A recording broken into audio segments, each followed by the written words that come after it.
quiero cantar, cantar, cantar, cantar, cantar. Nehemías capítulo 11, versículo 4, y luego voy a leer el versículo 6. Cuando los tengan, me dicen amén. Dice así: en Jerusalén pues habitaron algunos de los hijos de Judá y de los hijos de Benjamín. De los hijos de Judá, Ataías, hijo de Usías, hijo de Zacarías, hijo de Amarías, hijo de Cefatías, hijo de Jamalaleel, de los hijos de Fares. Versículo 6. Todos los hijos de Fares que moraron en Jerusalén fueron 468 hombres fuertes. Diga conmigo, hombres fuertes. Gloria a Jesús. Pueden sentarse. La semana pasada hablamos que la vida cristiana se podía resumir en dos palabras: fe y obediencia. Y en esa ocasión nosotros vimos la historia de Naamán, que era un general sirio valioso para su pueblo, amado por el rey, pero tenía lepra avanzada. Y vimos que una muchacha judía que había sido secuestrada por ellos mismos y que trabajaba en casa de Naamán, tenía una fe activa en su relación con Dios y le sugirió a la esposa de Naamán que si su esposo iba donde Eliseo, el profeta de turno en Israel, seguro que lo sanaría. Bueno, a pesar de muchas cosas, Naamán obedeció al profeta y se cumplió de que él fue sano, y la Biblia dice que su piel se sanó y se puso tan limpia como la de un niño, ¿verdad? Vimos el efecto que eso hizo, la fe de ella en este hombre, y Naamán fue sanado. Su fe nació y creció hasta tal punto que juró que nunca más adoraría a otro Dios que no fuera el Dios de Israel. Porque la fe nace, crece y se desarrolla, porque hay ciertos niveles de fe. Y Dios ama y bendice a los que crean y confían en Él, pero se duele de aquellos que dudan de su amor y de su poder. Y ese es mi tema en esta mañana, la fe triunfadora, la fe que vence todo.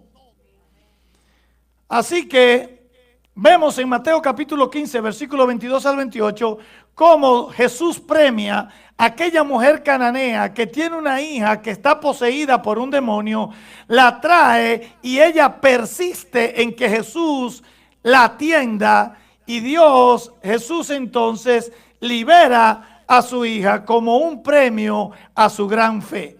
Pero al mismo tiempo Jesús se enoja con muchos judíos que dudaban de Él. Así que Dios desea y nos invita a que nosotros creamos en Él siempre, no importa la circunstancia. Porque la fe es una fuerza poderosa que nos ayuda a enfrentar las circunstancias adversas de la vida con una convicción y seguridad tal que podemos superar cualquier problema que tengamos. La fe es la que hace diferencia entre unos y otros, entre los que alcanzan las promesas y los que se quedan en el camino. Porque Dios quiere que tengamos una fe práctica, diaria, aplicada tanto a las cosas sencillas de la vida como a los retos y desafíos grandes que son más grandes que nosotros. Pero algo que nosotros tenemos que aprender es que no solo hay que tener fe para ser salvo del infierno, que también debemos tener fe para ser sanos de una enfermedad, que tenemos que tener confianza en Dios para enfrentar un nuevo trabajo, un proyecto, un negocio, para soportar una adversidad. La fe es estar convencido que lo que Jesús hizo por nosotros en la cruz bastó para justificarnos y pagar por nuestros pecados. Así que nuestra fe está puesta en algo que ya Dios hizo, no en algo que viene. Y esa es una verdad que está en toda la palabra de Dios. Y es que cuando uno conoce a Dios, cuando vemos cómo Él nos ama y todo lo que ha hecho por nosotros, hace que nosotros dejemos a un lado toda duda e incredulidad y que estemos convencidos de que su favor y su mano está con nosotros. Por eso es que la fe viene por el oír y el oír por la palabra de Dios. Fe entonces es poner nuestra confianza en que Dios hizo lo que tenía que hacer y debemos tener fe en su amor, en su protección, en su cuidado, porque si Él no escatimó dar su Hijo por nosotros, no nos dará con el Hijo todas las cosas que necesitamos. ¿O tú crees que Dios solamente te salvó y se olvidó de ti? No, ahí comienza la cosa. O sea, que la fe no es solo creer en Dios, sino creerle a Dios. Todo lo que dijo, todo lo que hizo, lo que enseñó, todo el amor que nos da cada día es suficiente para nosotros vivir una vida en victoria. Ahora, fe son hechos concretos, tangibles.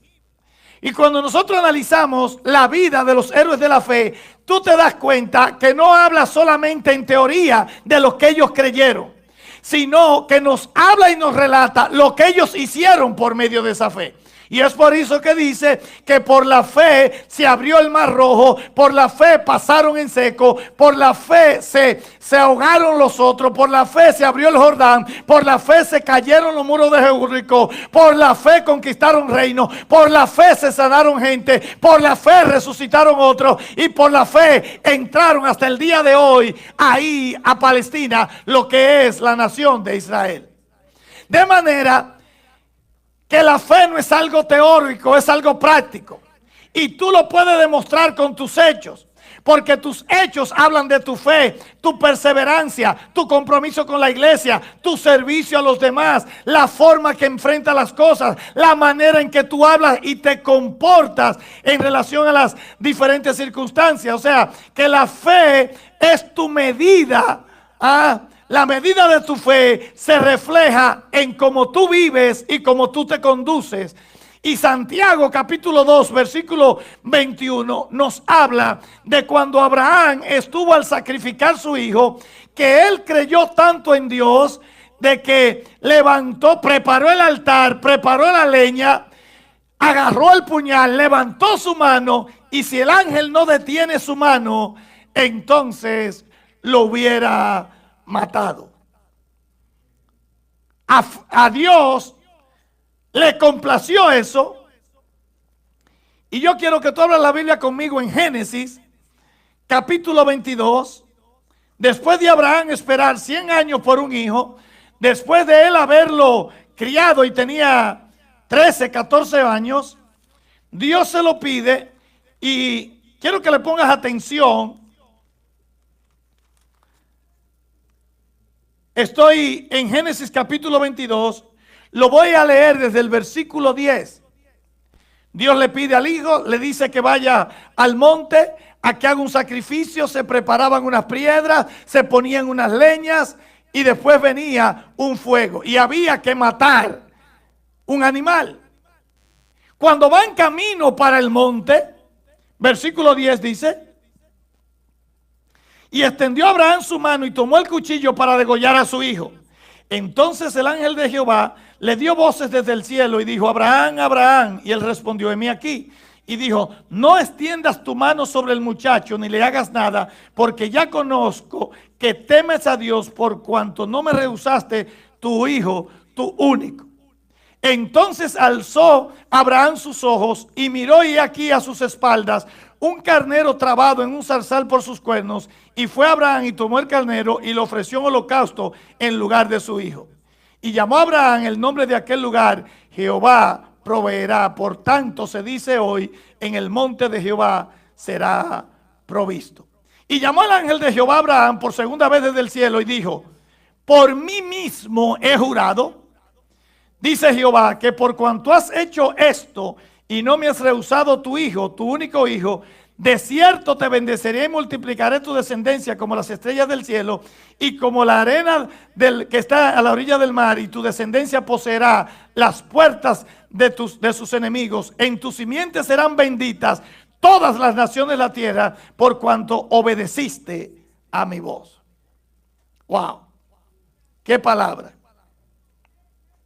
qué palabra. Yo quiero que tú veas que cuando Abraham iba para el monte con su hijo, Abraham iba en fe y él no había visto nada. Él iba en obediencia de que él tenía que matar al muchacho, su hijo, y él no había visto nada. O sea, él va determinado, creyendo en Dios, por uno, de que Dios iba a hacer algo. Escucha, de que Dios iba a hacer algo, que si lo mataba, Dios lo iba a resucitar, o que Dios se lo iba a impedir. Pero cuando ellos van subiendo, necesitaba el muchacho, porque él no le dijo yo te voy a matar a ti. Él le dijo vamos que hay que hacer el sacrificio. Y cuando van subiendo, dice el versículo 7, el cual yo no te leí a propósito, que entonces cuando van subiendo, Isaac el hijo le habló a Abraham su padre y le dijo, padre mío. Y él respondió, heme aquí mi hijo. Y él le dijo, he aquí el fuego y la leña, mas ¿dónde está el cordero para el holocausto? Abraham le responde, Dios se proveerá de cordero. Pero hasta ese momento el muchacho no sabe que el cordero es él. Ahora Abraham sí sabe que es él. Pero Abraham no ha visto nada subiendo.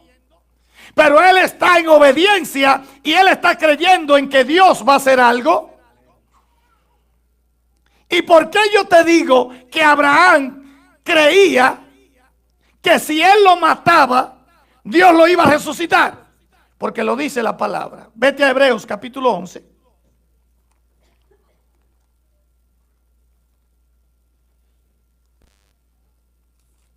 Hebreos capítulo 11.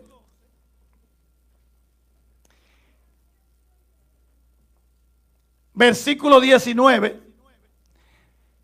Está hablando del mismo relato. Y dice el versículo 19, pensando, eso es Abraham, que Dios es poderoso para levantarlo aún de entre los muertos. Queriendo decir, si yo lo mato, yo tengo la fe de que Dios lo va a resucitar. Y si no, aunque yo no veo nada cuando voy para arriba, no veo el animal, y si no, y Dios va y me impide, eso es que Dios me va a proveer el animal. Y me habla de fe y me habla de obediencia. Dice, pensando que Dios es poderoso para levantar aún de entre los muertos, de donde en sentido figurado también le volvió a recibir. ¿Qué significa eso en sentido figurado? Que Abraham lo mató en su corazón. Que Abraham lo mató en su actitud. Y eso es una obediencia completa. Eso es una obediencia radical. Eso es una fe full. Y por esa fe y esa obediencia radical, entonces vio la mismísima gloria de Dios, porque el trance no fue fácil. ¿Usted me está entendiendo? Entonces, podemos concluir lo que hemos dicho muchas veces, que Abraham no creyó porque vio, sino que vio porque creyó. Porque al principio él lo único que creía, pero no veía nada. Pero cuando él ejecutó la fe en obediencia a Dios, entonces él vio lo que creyó. Así que lo mató en su actitud. Usted está agarrando la enseñanza. ¿Ah? Entonces, yo quiero decirte, ¿qué es lo más importante? ¿O qué es más importante? ¿Lo que tú piensas de ti o lo que Dios dice que tú puedes alcanzar? Mira, en la vida hay muchas cosas que tú no tienes control de ella. Tú no tienes el control de tu tamaño, del color de tu piel, de tus ojos, ni en la familia que tú naces. Pero hay algunas cosas que nosotros podemos controlar, y esa es la medida de nuestra fe, que decidimos creer lo que Dios dice, aunque no veamos. Y tú tienes que aprender a profetizar la palabra de Dios sobre tu vida, que tú tienes que creerla. A ti mismo tú te la tienes que decir, lo que Dios te ha dicho, y luego actuar de acuerdo a esa palabra. Porque lo que Dios ha dicho, lo que Dios hizo, está establecido. Lo que Dios decreta está hecho y no tiene reverso. Lo que Dios dijo de ti es un hecho. Ponle el sello. Está decretado. Así que tú debes practicar la fe cada día para que tengas una vida victoriosa y puedas ver la mano de Dios. Muchos han oído la victoria de Gedeón, pero muy pocos conocen su historia y su trasfondo. Gedeón era un muchacho acomplejado y temeroso. Yo quiero que usted hable la Biblia en Jueces capítulo 6. Se sentía debilucho, atemorizado, avergonzado. Es más, estaba acomplejado. Porque en el capítulo 6, cuando el ángel se le aparece en el versículo 11, yo quiero que tú veas qué es lo que Dios hace para demostrar su gloria y desarrollar nuestra fe. Porque Él está metido dentro de un lagar, en una cueva, y está limpiando el trigo. El trigo, yo te he dicho, se limpia afuera porque se aprovechaba la fuerza del viento. Y Él está en un sitio donde no hay aire, en un lagar donde estaban las uvas para pisarla. Y Él está ahí, pero Él está ahí porque tiene miedo. Porque cuando el ángel se le aparece, como quien dice, lo está mirando. Y dice al final del versículo 11 que estaba sacudiendo el trigo en el lagar para esconderlo de quién. Él estaba escondido. Entonces estaba atemorizado, era un acomplejado. Y en ese momento Dios decide, voy a usar que se siente menos, que está atemorizado, para salvar a mi pueblo. Dios pudo haberse buscado un oficial de carrera. Dios pudo haberse buscado un general de los grandes del ejército. Pero Dios es un especialista haciendo las cosas más difíciles para luego Él demostrar su gloria. Porque Dios es un Dios intencional. Y Dios sabe lo que hace. Y la intención de Él es demostrar su gloria a su pueblo para que su pueblo lo conozca y aumente su confianza en su Dios. Israel estaba pasando por un momento difícil en ese momento. Porque si tú vas al versículo 2 y el versículo 3, dice que los madianitas, los amalecitas y los del monte del oriente venían y arrasaban con la cosecha de Israel. La que no se podían llevar la pisoteaban, se llevaban el ganado, se robaban la tierra. Israel se quedaba sin nada. Ese es el momento que ellos están pasando. Gedeón está en la cueva, versículo 11. El ángel se le aparece y lo ve lo que él está haciendo. Y el ángel, ¿cómo está Gedeón en ese momento? Quiero que veas el contraste. Asustado. Y oiga con lo que le sale el ángel. Y le dice, varón, Jehová está contigo. ¿Varón qué? Esforzado y valiente. Eso no tiene sentido. Porque él lo que está ahí es atemorizado, temblando. Ay, que no me vengan los madianitas. Que no me vean que estoy aquí. Porque me matan a mí y se llevan el trigo. Y Dios viene y le dice, ¿acaso la Biblia no dice que Dios llama las cosas que no son como que son? Varón, Jehová está contigo, le dice primero. Varón esforzado y Y él le dice, ¿qué tú me estás hablando a mí de varón esforzado y que Dios está conmigo? Versículo 13 le responde Gedeón, porque si Dios estuviera con nosotros, ¿por qué nos ha sucedido todas estas cosas que estamos viviendo? ¿Ah? ¿Dónde están las maravillas del pasado? Porque a él, sus padres le habían contado los milagros que Dios hizo de sus tatarabuelos cuando lo sacó de Egipto, y las 10 maravillas que hizo con Faraón cuando abrió el Mar Rojo. Todo eso se lo contaban, pero eso eran solamente relatos en la mente de Gedeón. Pero lo que él había vivido hasta ese momento era humillación, era temor y era debilidad.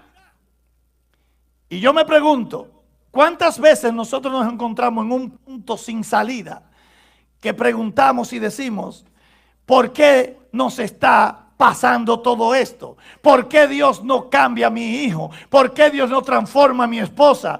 ¿Por qué? ¿Dónde están los milagros que me habla la Biblia y que hablan los otros? ¿A veces te ha pasado eso? ¿O solamente pasan en ellos? ¿Dónde están las promesas por lo que yo he estado esperando por años? ¿Ah? ¿Dónde están esos milagros que yo veo que otros hablan y todavía a mí no me acontece? Y podemos muchas veces decir, si Dios está conmigo, ¿por qué me está pasando lo que me está pasando? Yo quiero decirte que Dios te dice, así como tú te sientes atemorizado, debilucho, fracasado quizá en algo, Dios te está diciendo en esta mañana, Jehová está contigo, varón esforzado y valiente. Páralo ahí, páralo ahí.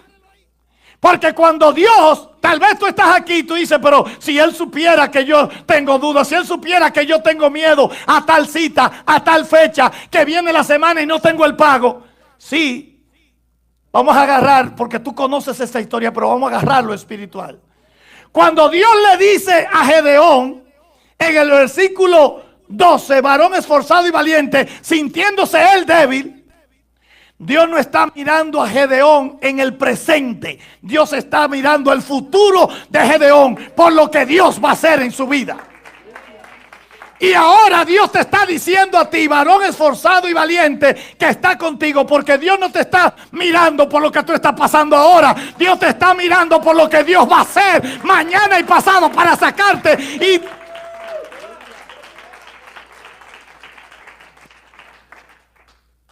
Gedeón, no importa que tú te hayas sentido fracasado, que hasta ahora lo que hayas es experimentado derrota, que te sientas débil, no importa que los maniaditas se hayan llevado el cultivo, ni las tierras, ni las vacas. No importa, para ti los madianitas y los amalecitas hoy son las circunstancias que te quieren robar la bendición, que te quieren minar la fe, que te quieren volver a echar para atrás. Esos son tus madianitas. No importa lo que te hayan hecho, Dios te dice, varón esforzado y valiente, levántate porque yo confío plenamente en ti. Te levantarás y serás un hombre de victoria. Porque en el versículo 14... Dios le dice, levántate y ve con tu fuerza. ¿Con qué fuerza? Con la que yo te acabo de dar a través de mi palabra. Solo te hace falta escuchar eso, creerla y vivir por eso. Y ya eres fuerte. Ya la victoria está contigo. Dios está preparando a Gedeón, porque Gedeón en ese momento no tiene fe, lo que tiene es miedo, porque ahora Dios va a hacer algo peor. En el capítulo 7 se van a la guerra contra los amalecitas y los madianitas, y el ejército de ellos tenía 185,000, el de los enemigos.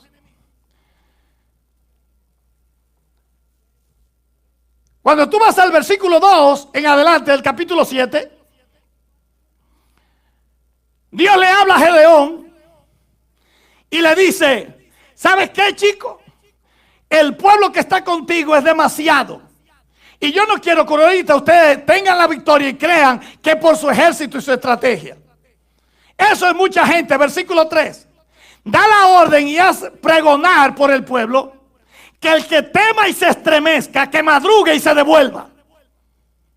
Y dice que se fueron 22,000 y quedaron 10,000. O sea, ellos al principio tenían 32,000 en su ejército contra 200,000 del otro. Y ahora me dice que reduzca de 32,000 a 10,000. Y Dios le dice, y eso no es nada, todavía es mucha gente. Ahora yo te voy a decir a quién tú vas a dejar. Ahora pruébalo y llévalo al torrente del arroyo y ponlo a tomar agua. Y al que yo te diga se va a devolver, y al que yo te diga se va a quedar contigo. Al que tú veas pusilánime, eso es dudoso, porque tú no quieres un compañero dudoso en la guerra. Tú no quieres a alguien temeroso, porque el tiro se te pega a ti mismo. ¿Sí o no? Ah, y le dice, y le pone una prueba, y le dice, ponlo a beber agua. Y al que tú veas que se arrodille con las dos piernas a beber agua, devuélvelo para su casa. Pero el que solamente arrodille una pierna, ese es el que va a ir contigo. ¿Cuál es la diferencia? Porque si tú estás en guerra y tú vas a tomar agua y tú te arrodillas con las dos piernas, tú no estás pendiente de lo que viene.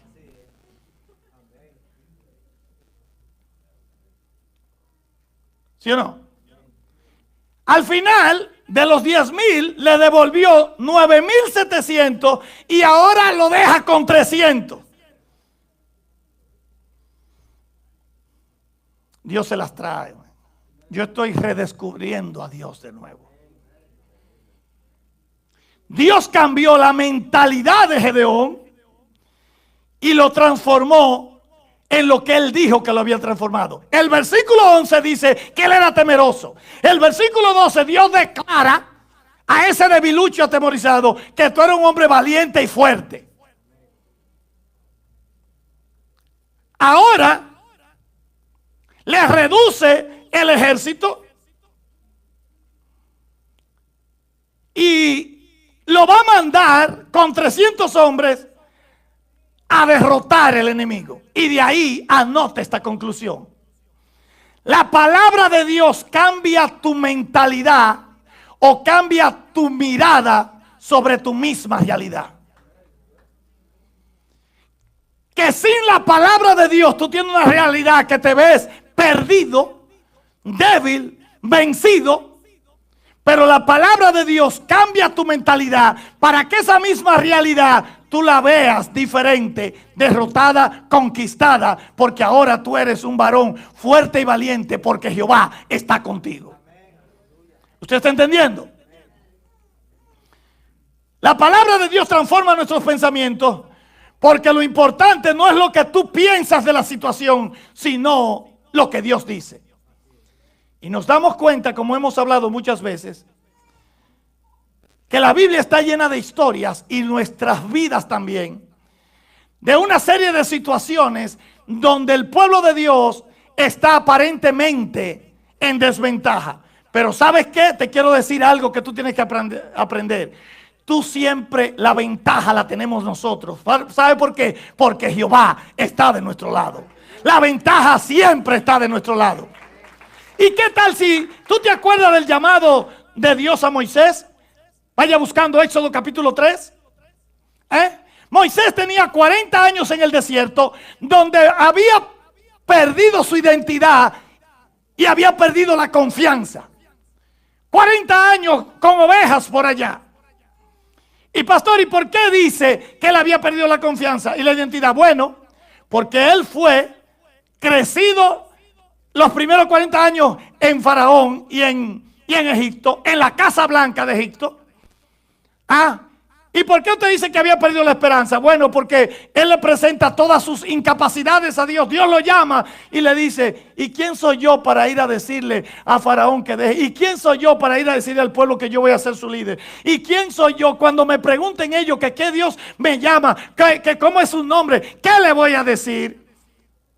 Y está todo el capítulo 3 en eso. En el capítulo 4 le dice, en el versículo, ¿usted está conmigo? capítulo 4, versículo 10, le dice él a Dios: Señor, tú sabes que nunca he sido hombre de fácil palabra. Y Dios lo interpela y le dice: Moisés, ¿y quién hizo la boca del hombre? ¿Y quién hizo al mudo y al que habla? Al sordo y al que oye, al ciego y al que ve. ¿No soy yo? Así que levántate y anda, porque yo estaré con mi boca y te enseñaré lo que tú tienes que decir. Dios le dice a Moisés: Moisés, es que tú tienes 40 años donde tú perdiste la confianza, la esperanza, perdiste tu valor. Pero hoy yo vengo a decirte, porque sé que tú has perdido tu valor, yo vengo a decirte que tú tienes valor, porque tú eres mi hijo y a ti yo te elegí para que tú saques al pueblo. No es a otro, es a ti. Dios se pudo haber buscado a alguien más fuerte que Moisés dentro del pueblo, alguien que hubiera estado allá adentro sufriendo lo que ellos estaban sufriendo. Se buscó a Moisés, que no estaba en eso por allá, lo metió en la película y le dice: voy a trabajar a través de ti. Recupera tu valor. Dios le está diciendo a alguien: recupera tu valor, porque muchas veces el desierto, las pruebas nos hacen perder la identidad, la dirección, la dignidad, la esperanza, la confianza. Y hoy Dios te está diciendo: recupera tu valor, recupera tu confianza, vuelve a tener tu identidad, porque tú eres el que va a sacar a ese pueblo de la esclavitud.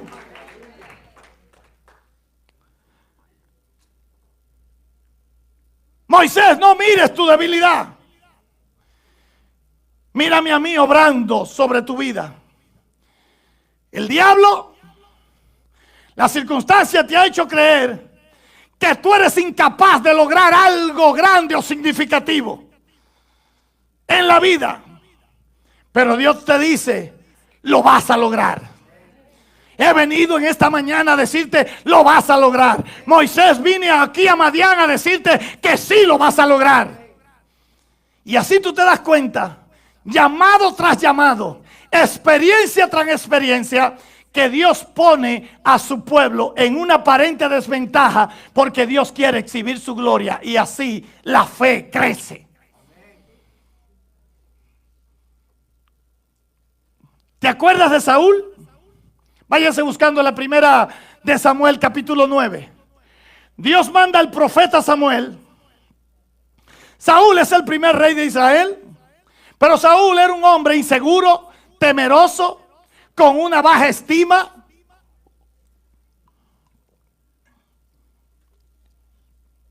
¿Y por qué digo eso? Porque en el capítulo 9, versículo 20 al final, Samuel, después que se encuentra con él, le dice: sabe que todo lo que está en Israel está preparado para ti. Saúl entiende el mensaje, pero no lo cree.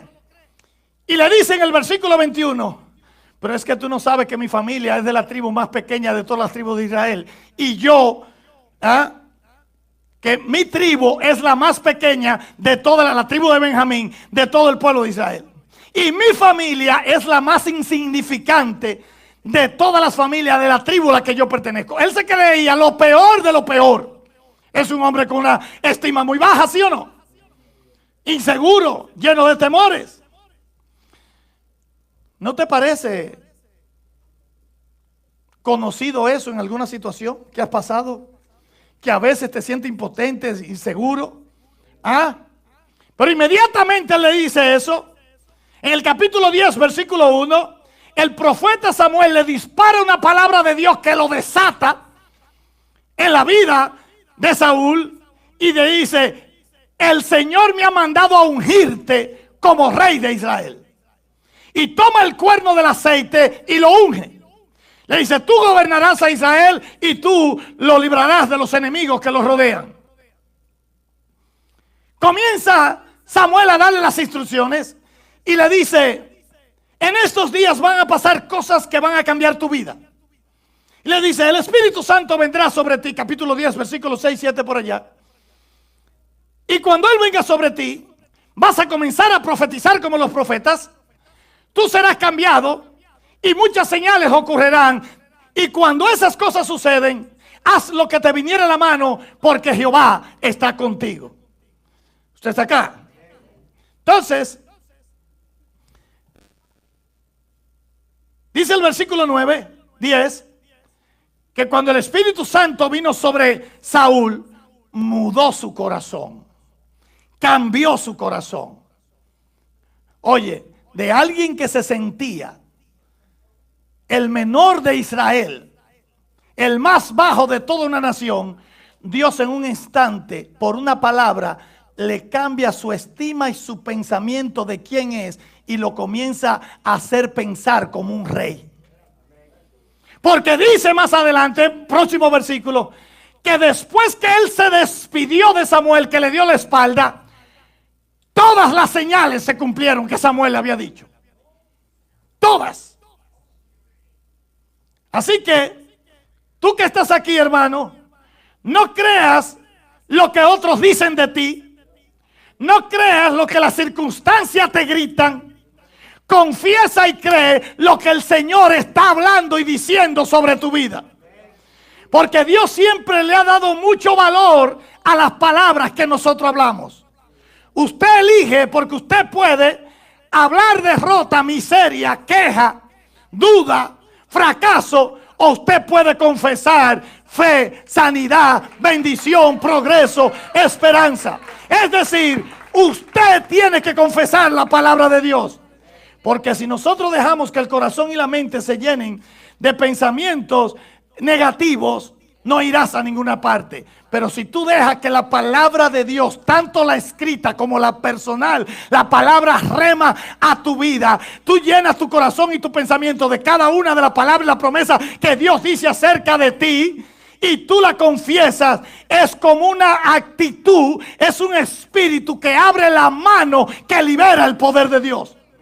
Porque tú sabes que aprendí que la palabra confesar viene del hebreo que se llama ya, Y-A-D, que se compara a una mano abierta y extendida, o se ejemplifica como una mano abierta y extendida para tratar de lograr algo. Entonces yo le pongo, de la misma manera que un puño cerrado habla de rebelión y de fuerza y de guerra, una mano abierta y extendida habla de paz, habla de rendición, habla de obediencia a lo que Dios está diciendo. Y por eso la alabanza tiene que ser con manos abiertas y extendidas, diciendo que yo confío en la fidelidad tuya, y por eso yo te alabo, no solamente con mi boca, yo te alabo con mis manos, yo te alabo con mis pies, yo levanto mis manos, no me da vergüenza, no me da.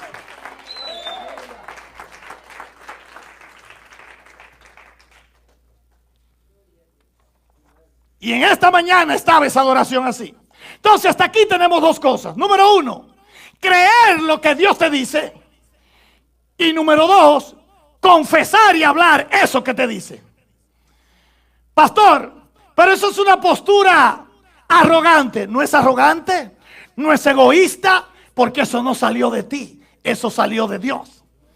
Y tú lo que estás demostrándole a Dios es que tú crees y vas a vivir por eso. Y de paso, tú le ayudas a la fe del otro, porque le da testimonio de que aquí hay alguien que crea lo que Dios dice. ¿O a ti te gusta reunirte o andar con gente que solamente se vive quejando y hablando de sus amarguras? Hello. Así que aquellas personas que siempre se viven quejando, que pasan el día preguntándose ¿y para qué yo nací?, que maldicen sus días con palabras de autocomiseración que no hace más que llevar a la amargura y a la depresión. Pero así los que conocemos a Cristo descubrimos que nosotros tenemos un propósito en nuestra vida, y ese propósito, al conocerlo, despacha en nuestra vida una vida apasionante, una vida de continuidad, una vida abundante, porque lo que antes conoció también los predestinó para que fuese conforme a la imagen de su Hijo. Eso significa que nuestra vida fue perfectamente planeada, calculada por Dios para que tú nacieras en este tiempo. En Dios tenemos un destino, y es un destino eterno. Escucha, en Dios tenemos un destino eterno. fuimos escogidos, fuimos pensados, formados, planeados por Él. Y Dios no nos pensó para fracasar, sino para conquistar. No nos hizo para retroceder, sino para vencer. No nos hizo para estar abajo, sino arriba. Nos hizo para progresar.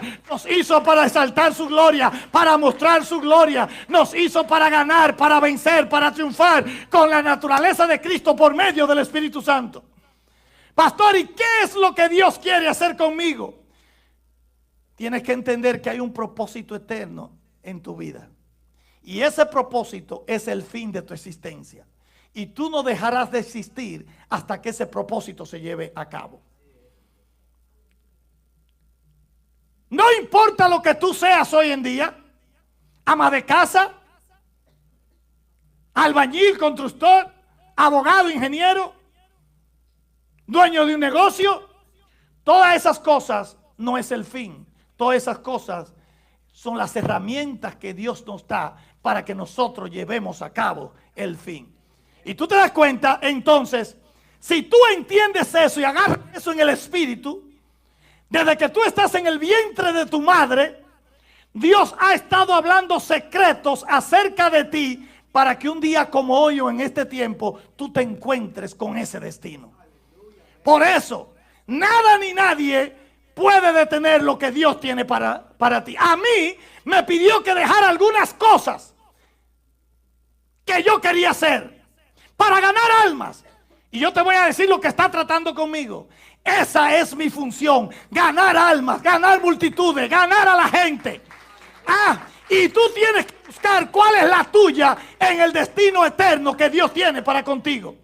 Y ¿sabes qué? Si lo haces, verás tus metas cumplidas, tus sueños logrados. Verás que Dios te ayudó a alcanzar lo que antes muchos te decían que no podían alcanzar, porque fuiste predestinado para ganar, para vencer, para avanzar. Nada te puede atrasar, nada te puede echar hacia atrás y hacia abajo, porque el que más puede va contigo y te dice: varón esforzado y valiente. Él no te mira por lo que tú eras, Él no te mira por lo que tú eres, Él no te mira donde tú estás, Él está mirando a donde te quiere llevar. Y por eso están pasando esas cosas. Hay veces que te sientes menos, para que cuando Dios derrame su poder a todo el mundo, solo le quede decir: su Dios lo hizo.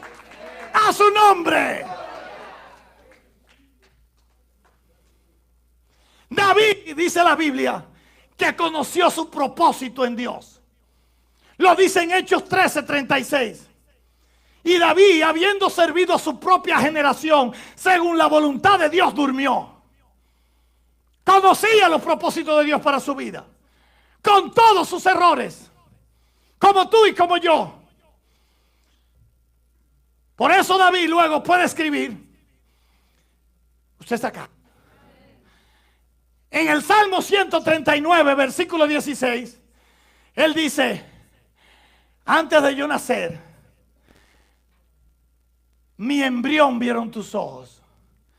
Y luego, como era un embrión nada más, que no estaba formado, y luego fueron escritas en tu libro todas aquellas cosas que luego fueron, sin faltar uno de ellas.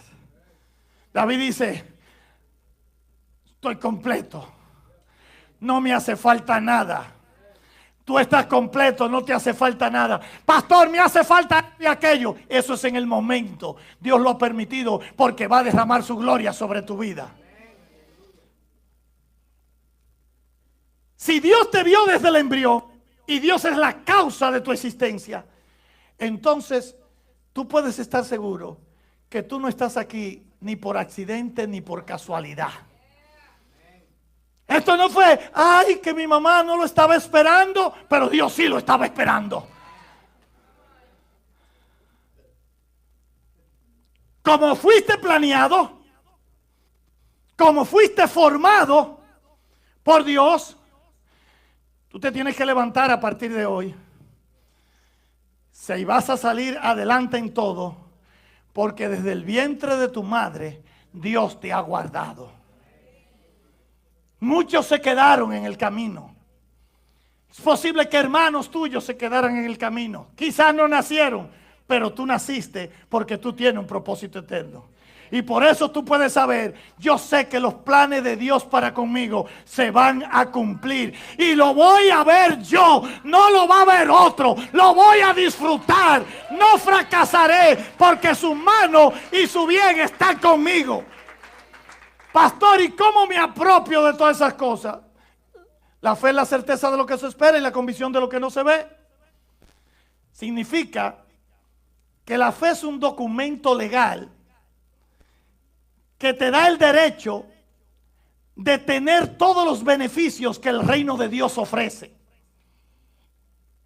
La fe no se basa en una ilusión, es un hecho real, tangible, algo que ya Dios hizo.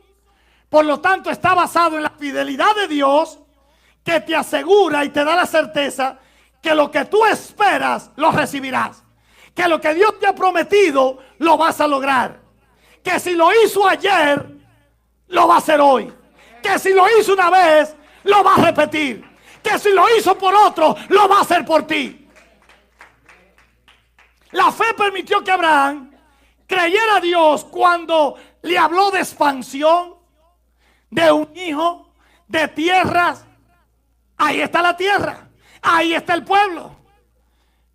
Vino de Ismael. Su fe lo aguantó 100 años para ver a su hijo. Pero a través de su hijo, porque si él cumplió esto con Sara 95 y yo 99,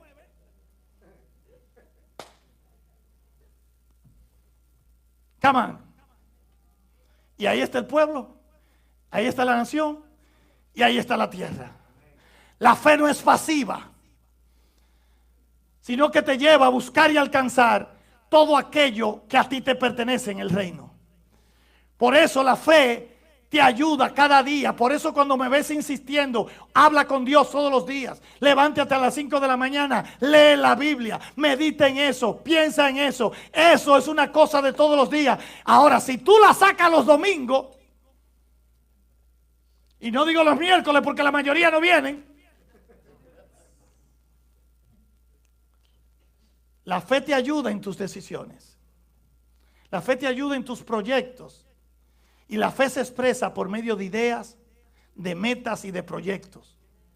La fe te asegura victoria, sanidad, multiplicación, avance. Y si Dios lo hizo en el pasado, lo va a hacer ahora. ¿Te acuerdas el pasaje que leí al principio, Nehemías capítulo 11? Habla de los hijos de Fares. El tiempo de Nehemías 11 era cuando el pueblo había regresado del exilio. Tenían 70 años donde habían perdido miles de judíos. Había pasado Nabucodonosor, Nabodino, había pasado Media, Persia. Ahora regresan a Palestina. Y ahora ellos vuelven a la ley de Dios. Y si tú recorres los capítulos 8, 9 y 10 de Nehemías, te das cuenta que ellos regresan. Hay una purificación del pueblo. Se vuelve a leer la ley del pueblo, al pueblo de Dios. Ellos se comprometen, confiesan sus pecados, se comprometen a seguir la ley de Dios, a obedecerla. Y en el capítulo 10, entonces, ellos emiten un documento que lo firmaron todos. Déjame leértelo. Nehemías capítulo 10. Alabado sea el nombre del Señor.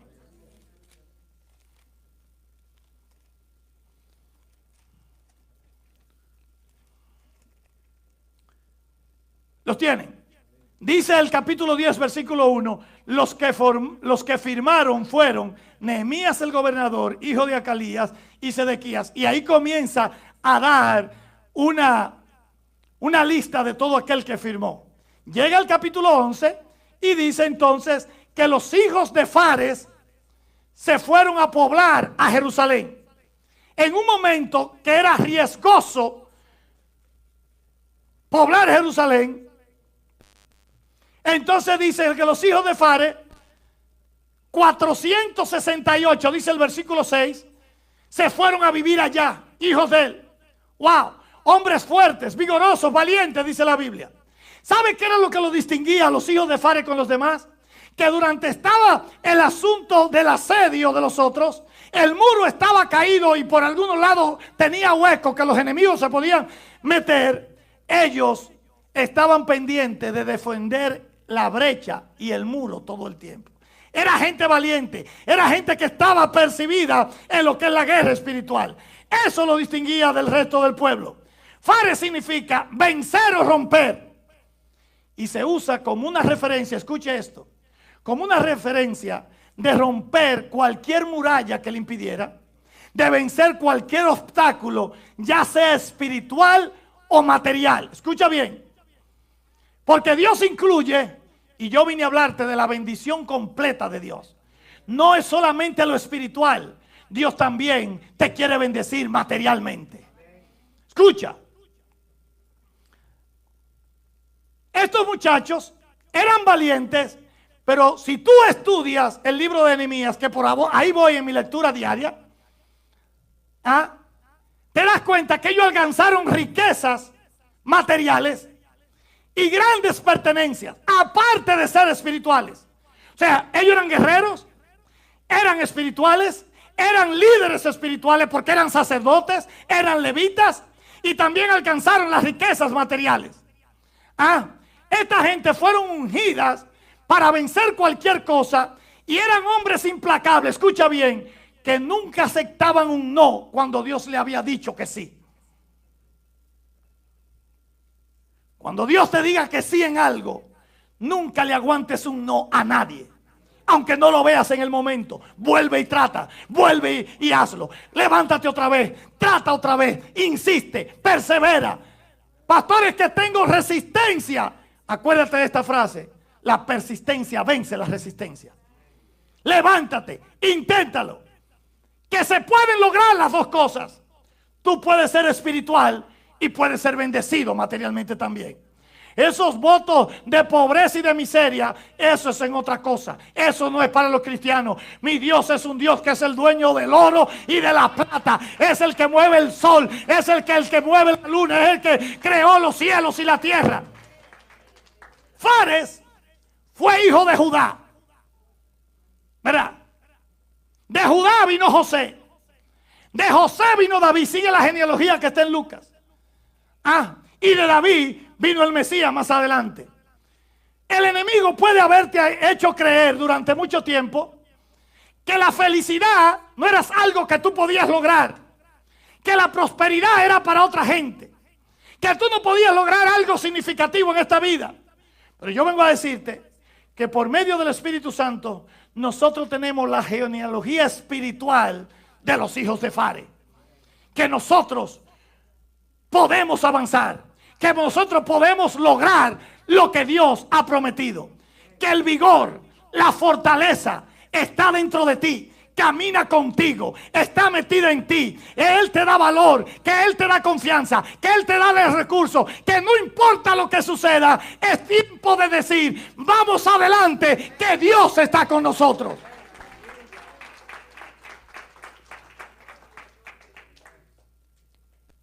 Y quizás tú viniste, cuando te convertiste, han pasado cosas terribles en tu vida y en tu familia. Quizás perdiste la confianza, la esperanza y la identidad, o lo estás ahora en medio de la prueba. Yo vine a decirte con toda seguridad, en el nombre del Señor, que Dios te está llamando en este momento. Dios no te está mirando por lo que tú estás sufriendo o pasando ahora. Dios te está mirando por lo que Él va a hacer en ti. Y basado en esa palabra de lo que Él va a hacer en ti, te dice: Jehová está contigo. Varona, varón, señor, señora, niño, joven, Dios está contigo. Hombre esforzado y valiente. Es tiempo de pararte en esta hora. Y tú que estás ahí en el hospital, en tu casa, esta palabra también es para ti. Estás enfermo, tirado en tu cama, y tú vas a ver esto. Te dieron el diagnóstico y parece que nada puede revertirlo. Te botaron del trabajo. Perdiste la familia. Pero si tú crees que tú eres el Gedeón que Dios le está hablando, todo eso puede ser revertido. No importa el diagnóstico, ni la situación económica, ni lo feo, ni lo profundo que metiste la pata. Jesús está aquí en esta mañana para comenzar a tratar con tu vida,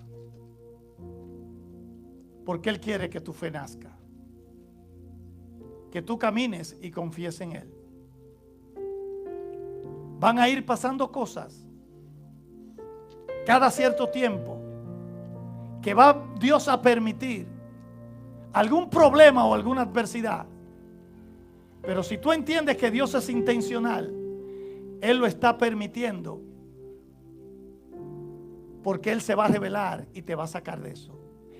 Al tú salir de la prueba por la mano de Dios, tú comprenderás que Dios es real y que está contigo, y eso te ayudará a caminar el próximo trayecto con Él, porque tu fe no se puede quedar estancada. Entonces Él permitirá otra adversidad para, con un poder mayor, entonces Él manifestarse y tu fe siga creciendo. De manera que lo primero que tienes que hacer es reconocer que Dios te está hablando y que Jesús quiere venir a morar en tu corazón, porque Jesús pagó por ti, no importa lo que tú has hecho. Y aquí en la casa,